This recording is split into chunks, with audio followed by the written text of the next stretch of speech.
This is Greg from Interview Insights. In this video, I interview Nikki and Dawn, practitioners with a wealth of in-the-moment planning experience. And the questions that I'll ask them are for members of the Facebook group In the Moment Planning for EYFS. Now, both Nikki and Dawn will get a chance to answer all the questions. But Nikki, if I could ask you the first question first, how do you make that transition from paper planning to in-the-moment planning? Interesting question, this one, actually, because obviously in-the-moment planning is very in the moment with the children, and there is some paperwork involved. So I'm assuming what they mean was, how do you make the change from kind of pre-planning to working with the children in the moment? So for me, in my setting, I work in a preschool in Hertfordshire and in an area of quite high deprivation. Ours was very much a journey. We did it very gradually. So we didn't just kind of say, tomorrow we're going to be doing planning in the moment. We did a lot of training and looking at our environment first before we did anything else. And once we felt we had that right, then we looked at changing the way we were working with the children. So that maybe took us a year to get the environment and all the staff trained. And then we started in September. And then the following September, for the first 6 weeks, as a staff team, we decided we were just going to work with the children, engage with them in play. We weren't going to do any observations, any photos. So staff could really get a feel for how they could work intensively with children rather than taking pictures and stopping all the time. And then once they were happy with that, we started to record what we considered to be teaching moments, and we shared them together at staff meetings. And then it kind of went on from there, really. So it's more of a progressive journey rather than something you just suddenly start doing. I don't know, Dawn, if you feel the same way about how you started. Yeah, absolutely the same way. And we did something quite similar. However, we started a trial, and we did it the half term before the summer holidays, because we'd read the book. Not all of us, a couple of us had read the book. So we had an idea in our mind that this is what we wanted to do. This was part of our ethos, and it was exciting. But like you say, we wanted to make sure that everybody was feeling the same way, and everyone was a bit nervous and jittery to start with. So we thought, let's do a trial. We don't really know what we're doing to start with. So the last half of the term before the summer holidays, we did a trial. And then same as you, we started it in September. And really, during those summer holidays, we tried to encourage everybody to read the book, Anna F. Graves' book. We then had quite a few meetings about it, and we discussed it, how we felt it would go, what we would do regarding the difference with the lack of paperwork and what that meant for people. And people could then say, oh, I feel really uncomfortable about that. How's that going to work? And we discussed it together. And then same as you, we went on some training, and that was really helpful. And it is a journey. You start off, and I can think of one particular member of staff. She was writing hundreds of observations still. We kept saying, you're writing too many, ease off a little bit, but that's what you've got to do. You trial it, you find out what works for you. And, you are going to be writing too much to start with. You are going to be doing too much paperwork. And then you find your flow and your rhythm. Great. Thank you very much, Dawn. Now, Dawn, would you mind answering my next question first? Yes. And that question is, what do you do when half your team are on board with planning and the other half are not? Yeah. And again, that's a really good question, a really interesting one. And obviously I need to think carefully how I answer that. And it's the same as anything. And I feel very strongly that for this to work, you have to have all your staff on board. You have to have everybody coming along with you. But it is difficult, because although we like to think that planning in the moment is nothing new, and it isn't, it's a new way for some practitioners to be thinking. We're very, very used to that. Whoever your local county council is telling you this is what you've got to do, and you have to have loads of observations and record this and record that. To go suddenly to say to your staff, we don't need this, it's frightening.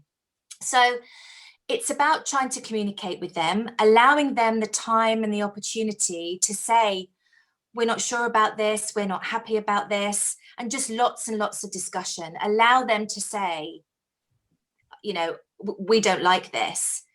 And then you try and talk that through together, but you've got to hear their side of it. Otherwise, you're never going to carry them along with you. And then again, as Nikki mentioned, it's a journey. So you keep going, and sometimes it's not going to work, and sometimes it is. Some staff will get it just like that and others won't. but it's about just keep supporting, just keep encouraging. Would you agree, Nikki? Oh yeah, definitely. I think you going back to the local authorities is kind of rings a bell with me, because I think I come from a local authority that are quite prescriptive in the way they like people to work. They like settings to have certain paperwork, and they're a lot, don't get me wrong, they're really supportive. They're a great local authority, but in some ways it's so prescriptive that practitioners forget how to go back to basics, how to go back to that really good early years practice. So it's about the unique practitioner. Actually, you have to support each practitioner with their issue. So for some it might be a confidence thing, they might not be confident, they've never worked this way before, it's a bit kind of out of the box for them. Others, they haven't got the knowledge, so you might have to give them some extra knowledge. It's about knowing your staff team and working alongside them and with them, and modeling things. As practitioners, we need things modeled to us as well. So some of my practitioners, it was just a simple thing of, when we walk past, someone say, oh, that's a teaching moment, and they'd go, oh yeah, that is. So it's knowing what each staff member needs to have, and exactly the same as Dawn, really. It is a real journey for the whole staff team. Great. So it sounds like a gradual process, and you need to be flexible with all your members of staff by the sounds of things. Thank you very much. So. And keep the communication open. Sorry to interrupt. Just keep that communication open. Let them feel they can come to you and say, I'm not sure about this, and for that to be absolutely fine. Sorry. Yeah. Great, no problem. That's great. Thank you, Dawn. So Nikki, for our next question, how do you broaden the knowledge and interests of a child who has very limited home experience? And can this be done without influencing play or introducing new topics? I think this is they're all really great questions, actually, but for me, this is another thing that happens when practitioners have been used to working with topics and themes, and they have an agenda in their head about what they think that child needs to learn. I think it's us stepping back and actually watching the children, observing them, and seeing actually what are their interests, what do they want to learn, and we need to take into account their developmental place in time. So a lot of children are very big in schematic play, and that might last for quite a long while. I know some people say it's kind of around the age of 2, but I think even some adults have schematic play. So it's really about supporting that child with what they're interested in, because if you take them away from that, you're going to have much lower levels of engagement and involvement, and the learning isn't going to be as deep. So I think sometimes we have to step away from what we think the child should be learning next and just go with it. And then once they're comfortable and they're allowing us into their play, then we might be able to extend that a little bit. But I don't think we need to panic about that quite so much, about moving the child on a great pace all of the time, because sometimes it's a little step. Great, thank you. Dawn, would you like to add anything to that question? Yes, I would, please, if that's okay. I absolutely agree. And I was thinking about this one quite a lot. And I felt that actually, as practitioners, we are introducing topics all the time. And we're broadening those children's knowledge, because although, yes, we're going from the child's interests, absolutely, and we need to know what those interests are, we've got interests ourselves. And it could be we're outside, and at the moment it's a wonderful time for lots of things to observe, and you might just notice the leaves or notice the acorns or whatever it is. And I think if you're showing interest and excitement in something, the children suddenly think, oh, hang on a minute, this is quite nice. And I had an example. One of my colleagues, she noticed that she needed to put more seed in the bird feeder, and she just said, I'm going to put more seed in the bird feeder. So she started doing it. She didn't say to any children, come away from what you're doing, you need to come and do this with me. But because she was doing something, and actually it's quite exciting, the children, she was surrounded by children, and they started to want to make bird feeders. Now, yeah, they might not have that experience and knowledge at home, possibly. So you just do those little things, and there you are, broadening their experiences without it being a topic, a theme that they might not be interested in. And also, I think you are going in that moment. You're adding a narrative all the time to what they're doing or what you're doing. And again, that broadens the experience. It's very, very natural, much more in the moment. Great, thank you, Dawn. That's lovely. And Dawn, so our next question, I'll ask you to go first if you don't mind. Yes. When a group of boys play with the same resource, for example, building blocks or train sets, should I be thinking of moving their learning to other areas of the setting? So that's very similar to the last question, really, isn't it? Yeah, and I think you make a judgment call. You know your children best. it may well be that's what they're interested in at that moment. What makes you think that you've got to send them somewhere else, that something else would be more interesting for them? Because actually, at that particular moment or moments, they're very engrossed in what they're doing. And Nikki talking about getting very deeply engaged. Now, you can then maybe add a provocation, you could wonder, you can add a narrative. Maybe you could say, let's write some tickets for this train. And again, I had an example of that where there were boys playing with trains. And then one of them started to get some chairs out to make their own train. And they invited me into the play. So I was sort of talking about, oh, what do we need on a train? I wonder who we might have on there. Oh, one said, we'll have a guard. I said, well, what does a guard wear? They found a hat, they got a cape, we found some lottery tickets. Then we're on this journey and it became this whole role play and it went somewhere completely different. They're still engaged in what they're doing and their interest. You've just perhaps, just added something and moved it slightly, but with them going along with you. I mean, I think, we're looking at using those words from the Ofsted document, those suggesting, providing, all of those words. So, we can extend children's play and create different scenarios by just what we say to them. We, like Dawn said, in our setting, we use I wonder all the time. And it really is much nicer for a child to have that kind of thing put to them than a direct question. We know as adults, direct questioning is really uncomfortable.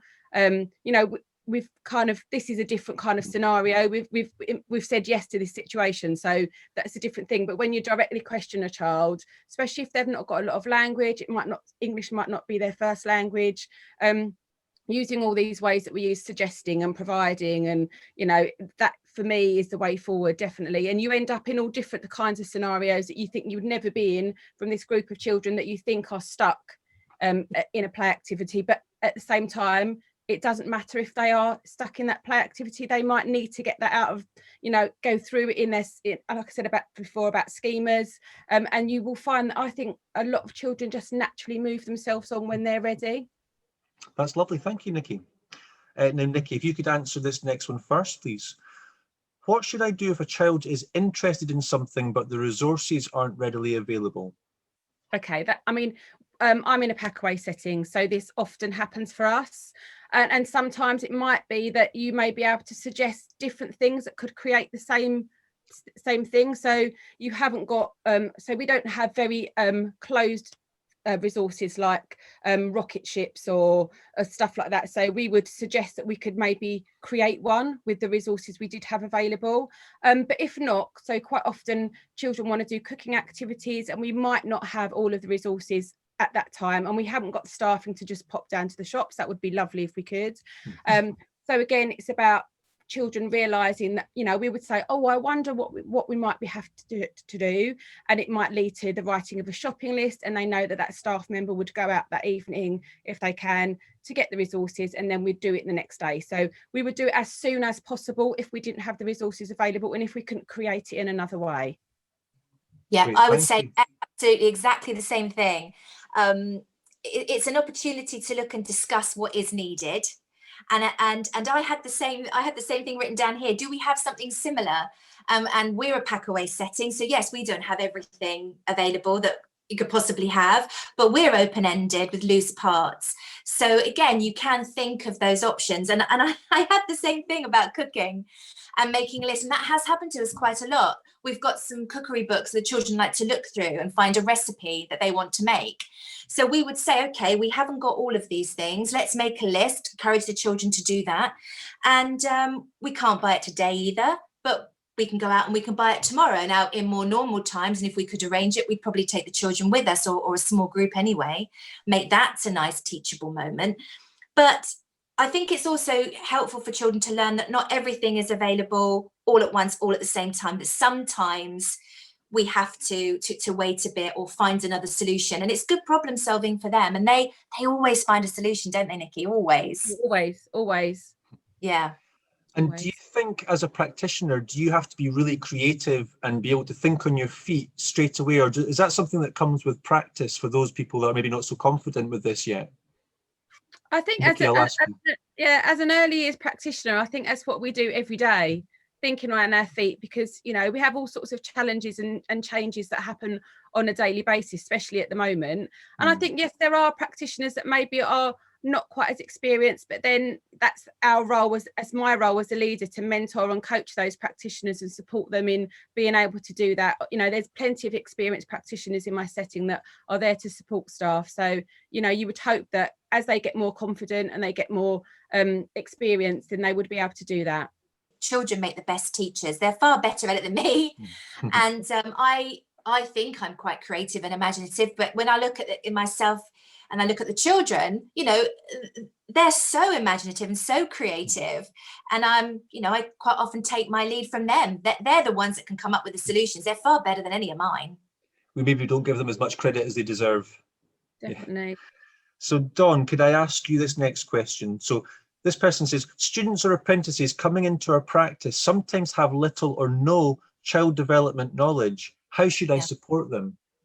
Yeah, I found this quite an interesting one, because the other role that I have is I'm an early years lecturer.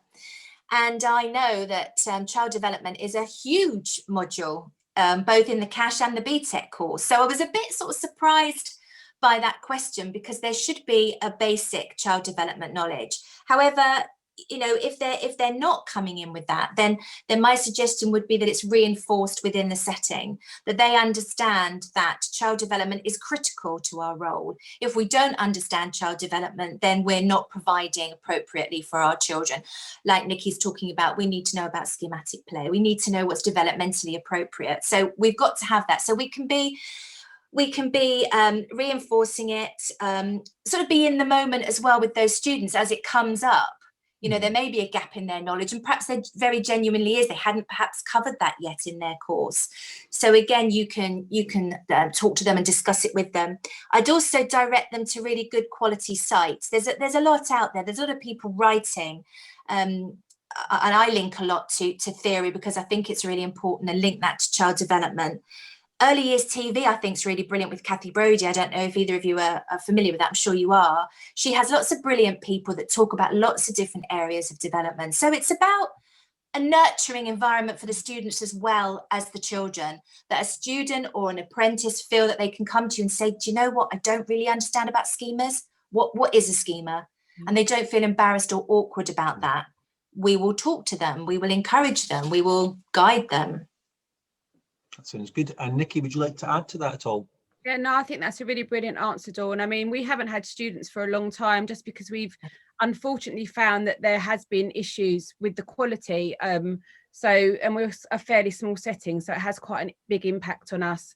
But I definitely think we are a nurturing environment anyway. That's what we do. So, you know, it's about talking to that student and maybe saying, you know, well, what have you done at college? Let's discuss that, and kind of taking what they know and go from there, and doing it very slowly in their own time, because they may have covered it at college, but maybe it's kind of at a pace that was too fast for them. So it's again going back to what they need. So in a nutshell, creating a welcoming, supporting environment. That sounds like a good plan to me. Nikki, can I ask you this question next? How do you ensure every child is experiencing a good breadth and depth of learning? So it kind of, these all kind of thread into each other, I felt, as I was reading them. And again, I think this can go back to what practitioners feel children should be learning. But I think if your environment is right, and for me, as I said, we spent a long time on getting our environment right, and we still tweak it now. If the environment is really enabling, I think the children can learn a lot of things. And I think sometimes it's about practitioners looking really intently about what learning is happening, because I think we might see something as, oh, they're only using their physical skills, but when you get down to it, actually quite often, like you said, Dawn, you know, all of those critical thinking skills are happening. They're manipulating things, they may be having a conversation to themselves, so they are using speech and language. So I think sometimes we need to look more closely at what's happening, and maybe not worry if, you know, quite often in our focus sheets, when we do our teaching moments for our children, we do find there's a couple of areas that children aren't maybe doing as much of. But I think you need to look at not just about what the child is doing, but as I said, your environment. Are your practitioners when they're interacting, are they introducing all of those concepts that are available? Are they, is it quite narrow? And I wouldn't really be worrying too much until you're a little way along and you know the child really well. But I think they kind of hit all areas in what they do anyway. As when we used to observe in our old way, we used to write up the observation and then you used to tick which areas of learning they'd highlighted, and you'd find that they'd done most of them. So I think it's just a concern because it's not so paper-based and you maybe can't see it. That's a fair point. Dawn, would you like to add anything to that? Yeah, I absolutely 100% agree with everything Nikki said. And I pretty much put the same things, funnily enough. I put resources. That's really important. If you've got your resources right, then those children are going to have a good breadth and depth of learning. And that means about being open-ended, your workshop kind of arrangement. And I've put accessible environment. Look, Nikki talked about you look at your environment. Just because you've got it right in September doesn't mean it's going to be right come December. So you might need to change things up. Is it still accessible? Are there areas that the children aren't going to? And there always are. Even if you feel it's perfect, it never is. Things change. So making sure that the environment is accessible. And the only thing I added was well-trained staff. I think that's really important, because then you are looking out for those things. And a well-trained member of staff can think, well, what's the problem with that area? What do we need to do? Maybe the children are just not able to get hold of it. Perhaps it's just not exciting or provoking enough. So I think that's something else I would just add there. That's great. Thank you very much, Dawn. And my next question, if you could answer this one first as well, please. Is there any literature that outlines concrete examples of how a child can be stretched further when already competent in an area of learning? So examples that were given, examples that were given were construction, mark making, and water and sand. Yeah, I mean, I thought I wasn't really sure where to go with that. I mean, I've got some books in front of me. I just grabbed what I had here at home. I've got a lot more books in my room at work. I think it all depends on if you find an author or somebody that inspires you. So somebody who inspires me hugely, and I've got his book here, and I don't know if you can all see that, is Greg Bottrell's Can I Go and Play Now? And I've got so many bits of paper in it and things highlighted. He's really great. He gives you lots of ideas. And I've also got Alistair Bryce Clegg, Best Practice in Early Years. I find him really useful. But I also think, you use your own common sense as well. There's a lot out there. People are writing about things all the time, and you have to find what makes sense to you, what speaks to you. That sounds an awful phrase, but I read some books and I think, how long ago were you in practice? This sounds all lovely in theory, but how long ago were you in practice? So I think it's really important to read something that appeals to you and inspires you. And then in staff meetings, we often share those things, and I share stuff that I like with my students. But it might not speak to them. They might need to find somebody else. So I think go out there and see what's out there. There's a lot out there available for you. I particularly like, and I haven't got it here and I wanted to show you, I forget who it's by, which is irritating, but it's the Learning Through Provocations book. Do you know that one, Nikki? Is it the curiosity approach one? No, it's not. I haven't got it. I searched desperately for it, but that's a really readable book. It's quite small. I'll see if I can send you who it is. That might be helpful. I just couldn't find it in time. Sorry. That's okay. I can always post it on this video after the video's been made as well at this point. It's very practical. It's very readable. She breaks everything down. Her name's Laura something. She breaks everything down. So let's say, for example, sand. There's a brilliant bit about sand and construction, but all of those. And then she'll talk about how you can add provocations to those. So that might be helpful for people to extend things. That's great. Thank you, Dawn, for sharing those authors and books. And we'll see if we can get back to that one that you're referring to that you'd forgotten at the moment. And Nikki, was there any authors of books that you would recommend, or any literature? To be honest, I've got very, very similar books to Dawn. But I think, again, what I would reiterate is that some literature is great, and it's great. I read all the time, and it's really important to keep up with lots of authors and like Dawn says, to find someone that really resonates with you. And I think the need for literature is often because this way of working seems so alien. So you need to kind of pick up something that tells you what to do. I would just say go with your gut. You know those children, you know what they need, what you feel is an extension of their play at that moment in time. They will tell you if it's wrong, because they'll get up and walk away. So I think sometimes it's just, great, carry on reading, but literally go with your gut and the knowledge that you've got of those children. So it just might take some time to develop confidence with this new approach. Definitely.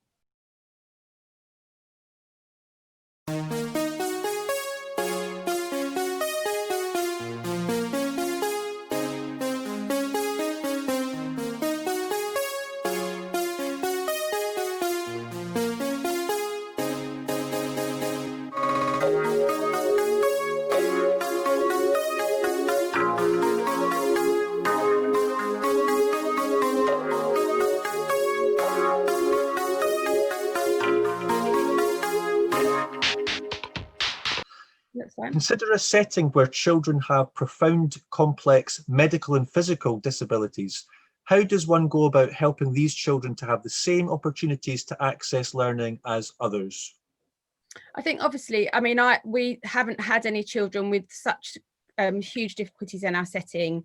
But if I think even to the children that have had, some complex needs within our setting, I think, the workshop environment where you've got things quite open and available is helpful. So at least children can see, they might not be able to physically access them, but they can use ways of, obviously we use Makaton in our setting. I'm assuming if it's some kind of special school, they're going to have other resources. We've often used a Velcro board where children can pick off things or point to things.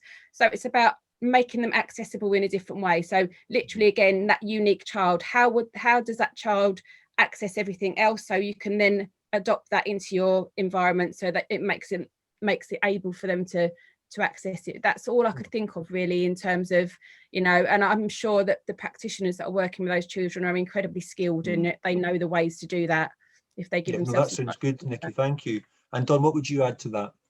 Yeah, I very similar. I've put, again, resources, making sure that that's developmentally appropriate, the environment being right, as Nikki said, absolutely. But I think in the moment planning is just lends itself so beautifully to those children as well as, because you're working with that individual child in that moment. You're responding to their individual needs, whatever that may be. So it lends itself so well to be able to do it. You may need to do some adjustments, but it works brilliantly with SEN children. There's a lot less stress, you see, because you're getting rid of all those unnecessary routines that can cause stress and anxiety for children, for all children. And you're looking at that child as an individual. You're focusing on their needs and their interests at that moment. So it's for everyone. That sounds good. That makes sense to me. And Dawn, I'll ask you this next question, please, first. In the same setting, a child with autism might prefer to repeat activities over and over again.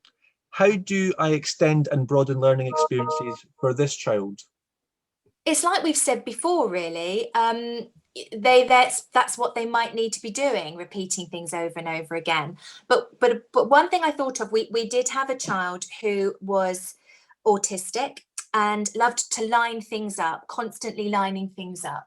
So we would, in the same way, in the moment, the adult would model alongside. And I remember one occasion he was lining up cars. And it wasn't me, it was one of my colleagues. She just sat down next to him. She got a piece of paper and she drew a track on the piece of paper and she put it alongside him. He noticed it and he started then to move the cars along the track. So, it's just very gentle. Again, you've got to know those children, and I'm sure that they do in this setting. And you can do it in that way. Exactly the same thing. We've had plenty of children on the autistic spectrum in our setting, and it's very much, again, as you said about the last question, you're tuning into what that child needs. So you will know whether you can take that a step further or whether taking that a step further will create a total meltdown. So it's using your knowledge of the child and very gradually introducing maybe some very appropriate things, like Dawn said, drawing a road for the cars, or introducing a track for the train. So it's back down to practitioner knowledge, and it's having that confidence again. A lot of it does go back to that confidence. So what I'm getting from this is in the moment planning could actually be a less stressful environment for somebody with autism. because there's no pressure for them to perform in a particular way, that you just go with the flow with them. Fantastic. Yeah. Okay, Nikki, this question's for you to start with. Describe how the documentation and in-the-moment planning would look like in a setting for under 2-year-olds. Would you introduce them to celebrations including festivals, Mother's Day, Halloween, or Christmas? Okay, so the paperwork would look exactly the same for a setting with 2-year-olds as it does for any other age. Obviously, those people that have seen Anna F. Graves' books or they've done any training, she has a focus child sheet, which is basically could be a plain sheet of paper where you record the child's teaching moment. So I would not expect anything different. I know there's lots of stuff out on the market for sale. I would say don't buy anything specific. You don't need to be spending lots of money. Piece of paper, the child's name at the top, their teaching moments with some photos is great. You've got it all there. And in terms of this is a bit of my bugbear. I have to say I'm a real purist when it comes to planning in the moment. I'm very much Anna's books, and no, I wouldn't be introducing festivals or anything like that unless the child introduced them themselves. And to be honest, if they're under 2, they're not going to be. And even the over 2s, it's the understanding of their world, not our world, their world. And that's really important to remember, because if it's outside their experience, it's probably not going to be of any interest to them.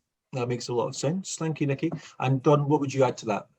Yeah, I'd absolutely 100% agree. Quite often we do festivals because, we think it's a nice thing to do, or the parents really want the children to be doing it. And if there isn't any value for the child, as Nikki said, why are we doing it? Because that's the purpose.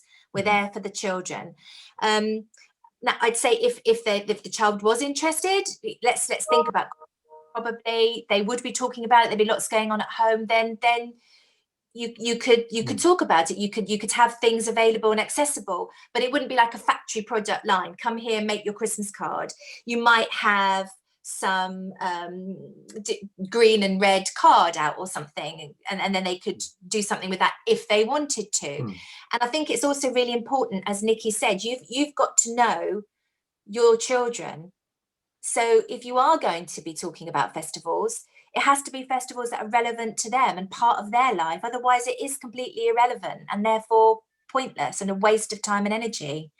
So that's all I say. At the moment, we've put some red paper out in the art and crafty area. If they want to be making poppies, they can, but if they don't have to. If it comes up, we'll talk about it. You could read a book about. There's loads of Christmas books, Halloween books. If you wanted to do it that way, if the child is expressing an interest. Otherwise, there's no value. Can I just add to that? I was just thinking, actually, what quite often happens in our setting is a child will be talking about a festival after it's happened, because then they have got knowledge of it. So you need to be prepared to be doing some stuff about Christmas in January and February, because they've had Christmas, they've been very excited about it. It's all that they can think about. So sometimes you may do those festivals, but after the time that it's actually happened. So that's worth recognising, really. Well, that's an interesting point. There could be more value in teaching it after the event itself. It's something I'd never considered before as a teacher. So Dawn, what ongoing support can you give staff to reinforce and develop in-the-moment planning skills?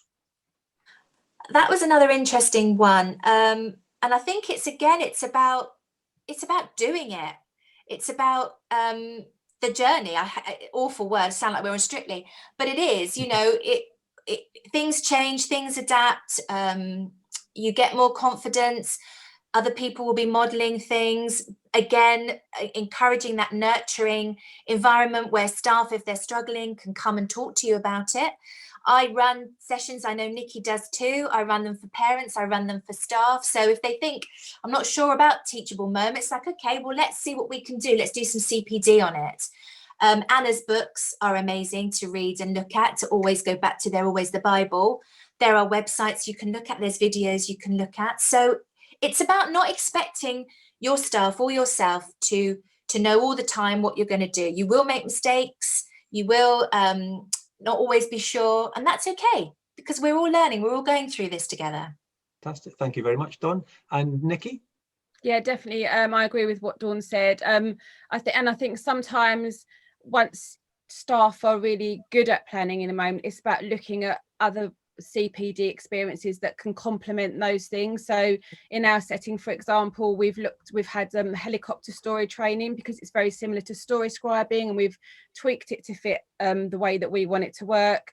And, you know, had training from other people, like Kim Scott's got some great CPD at the moment, which really fits in. It's all about communication and language, and very much looking at different people's work that can fit into the way that we're working, so that we can tweak it to be more planning in the moment. So that sometimes gives staff an extra string to their bow if they're kind of feeling that they need to kind of up their game a little bit, or they, you know, they need some more information to add into the setting. So it's about looking at, again, goes back to, doesn't it really, Dawn, about looking at what the cohort of children you've got need. So you may be accessing training outside of the setting to bring back in that fits with planning in the moment for those children that you've got at the time.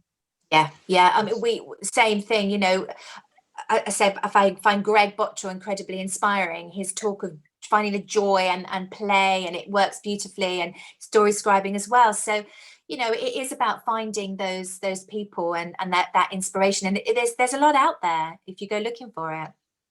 So what might be useful at the end of this video is I could put all the literature and CPD that you two have recommended, and we can make a list of that at the end and throughout the video. Hopefully that will be of value as well. Okay, Nikki, our next question. I have a young Polish boy whose mum would like him to learn how to speak English, but she doesn't want to use any signs. Do you have any advice? I do, yeah. I would, it does depend, obviously, how much English the mum's got. I think sometimes that can be a real difficulty, but maybe if mum's got good English, or she hasn't, maybe find another parent that can support you in communicating with the parent. I think it's really important for that parent to know that whilst the child is learning English, they are going to need some additional support so they can communicate. And just because you're using signing with them, or Makaton is what we use in our setting, we use that with language. So it just gives them another way to use in the meantime, so they can communicate. It stops that frustration. But we use lots of songs and rhymes in our settings. We find that children with English as an additional language, before anything else comes, they can sing a song in English. So it's just about thinking of ways to support that mum, but using your knowledge as a practitioner to say, you know, it's okay, this is what we do with all of our children. It isn't specific to your child. You know, in our setting, we use Makaton with all children, not just the children that have got speech and language delay or of English as additional language. So it's about communicating that this is what we do for all of our children, and this is why we do it. And then hopefully you can get the mum to realise that, you know, he will learn English in his own time. I mean, I think they quite often say between 6 to 12 months, they can be silent for that amount of time while they're taking all of that information in. So at least in the meantime, that child has got a means of communicating by using signing. That's great. So it sounds like mum might have some misconceptions about the signing, and it's your job as a practitioner to make sure she's well informed about that. Yeah, definitely. Yeah. And Dawn, anything else to add? I said exactly the same thing. I've put, you know, Makaton supports all children, and it sounds as Nikki uses it the same way as we do. It's just natural part of the day, natural part of the sessions. The children really enjoy it. They really get into it. So it's not about singling out my child who hasn't got very good English. All the children are using it. And if you sort of explain that and show that that's what's happening, then I think that calms any of those worries down. But I also just put about, and I'm sure this happens in this setting, but just about how important that child's first language is. They need to have their Polish, because that's the basis of all other language. And, you know, they need to be still talking that, still encouraging that, celebrating that. And then English will come quite easily, quite naturally, hopefully. Yeah. That sounds like some great advice. Thank you very much, Dawn. And so, Dawn, this next question is for you to start with. What's the best way to record in the moment planning and observations when using an online journal? Yes, and I'm really sorry, but I've written here, I don't really know. I'm not the best person to ask, because we don't have an online tracker. I know lots of people do, and I don't feel I'm in any position to say, because I've never used one. We use the paperwork. We find it works brilliantly, but I know people that love the online trackers. I did some training with a setting just up the road a couple of weeks ago, and they really love it. They find it works brilliantly. I was expressing my concern, saying, are you still not having to do quite a lot, and does it not take you away from the children? But they find it works brilliantly. So I can't add any more. I'm ever so sorry. That's fine. Thank you for your honesty. Nikki, have you had any experience with online journals? Yes, when we initially moved to planning in the moment, we were using Tapestry, but a bit like Dawn, we kind of used a bit of both. So we did the paper focus sheets for the children, and then what we would do is we would photograph those sheets and upload them onto Tapestry so parents could see them. I've done lots of training with various settings, and there's various ways really, but I think it's about the setting finding the way that works for them that's not so onerous. So some settings decide that they're going to put all of the teaching moments in one observation and then upload that at the end of the week. Some settings do little observations because it's a focus children, you're only doing it for a minimal amount of children. It's not quite so onerous. So it's kind of finding the way that works for you in order to share it with your parents. But we decided to go back to paper because, like Dawn, it was much more, you could see straight away, you know, if the child's focus sheet is full, it's finished, and you can share that with parents immediately. So that sounds like a good answer. Thank you very much for that. Now, Nikki, how do you balance maths and phonics school requirements with in the moment planning? So obviously I'm a preschool, so I don't have massive experience of this, but I have spoken to Anna herself at great length, because obviously she was a deputy in a primary school, so she had a year one class and reception class, and I've done a lot of training with schools. I think basically when I've spoken to Anna about it, she said they did do a set phonics lesson, but actually everything else they felt they could be taught in the moment. So they literally made sure that was embedded, that staff were really skillful. And I think we do have to, well, I have to say, I think planning in the moment is something that needs quite skillful staff. And you can make your staff skillful, it's building up that confidence again, but it's about knowing when to introduce the next thing or comment on something, so you're extending or you're adding that phonics thing. So we don't do a prescriptive phonics session with our nursery age children. We would do that in the moment. So if they were adding something and they pointed to something, we go, oh yeah, so it's kind of naturally comes in play. And I think with reception age children, definitely it's just as easy to do as with our preschoolers and nursery age children. I don't know if Dawn thinks the same. I do. I absolutely think the same. And I've gone back to Greg again, because he talks a lot about that, having been a teacher. And one of the things I've written here is joy.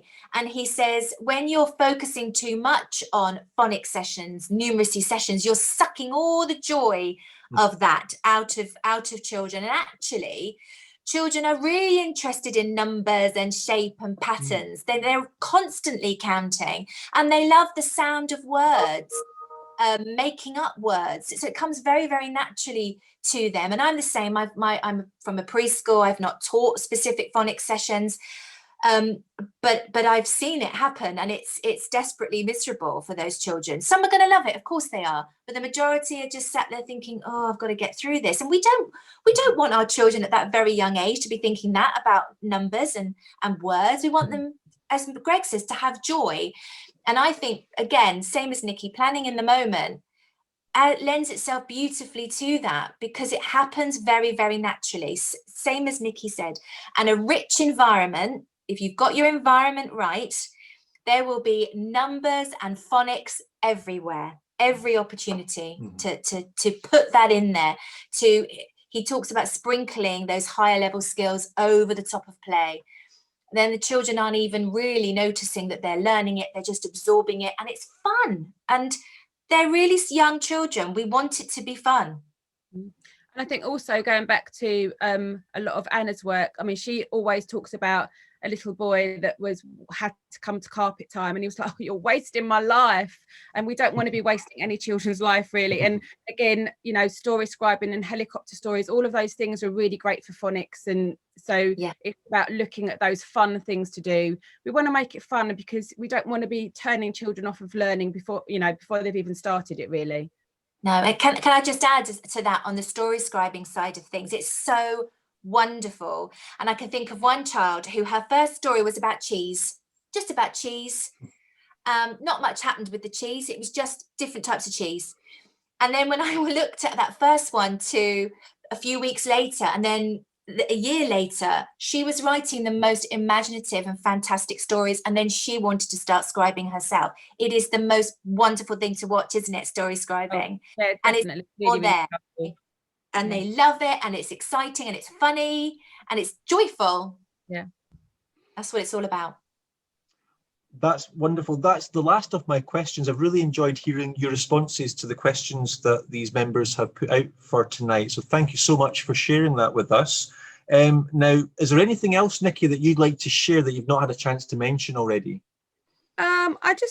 I think it's about, you know, practitioners really being confident in their practice, going back to their training and looking at their child development and having fun. I think, you know, you're talking about joy, Dawn. It's definitely, you know, we didn't go into this job to be doing reams and reams of paperwork, and to really remember that what we're doing is for the child. It's not for Ofsted, it's not for our local authority, it's not even for the parent. I know that sounds really bad, but we are there for the children. And if we don't become the children's advocate in play, it's going to disappear. You know, you can see it happening, can't you? All this top-down pressure is happening, and it's pushing further and further down.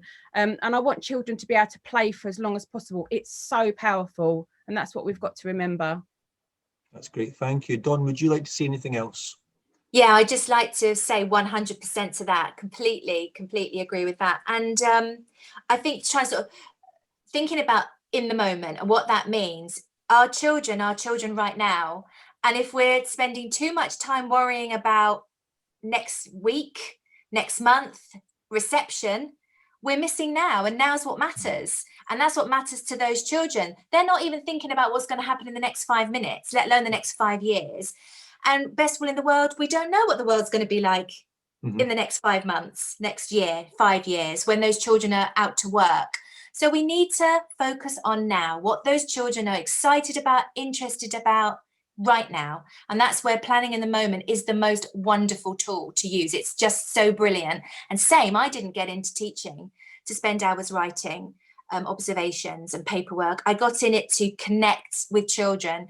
And the one thing I've learned with planning in the moment is I am able so much more to make those emotional connections with those children. I have those relationships, and that's because of planning in the moment.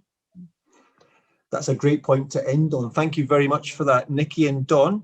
Let's conclude our interview there. But thank you once again, and good night. Good night. Thanks, Chris. And I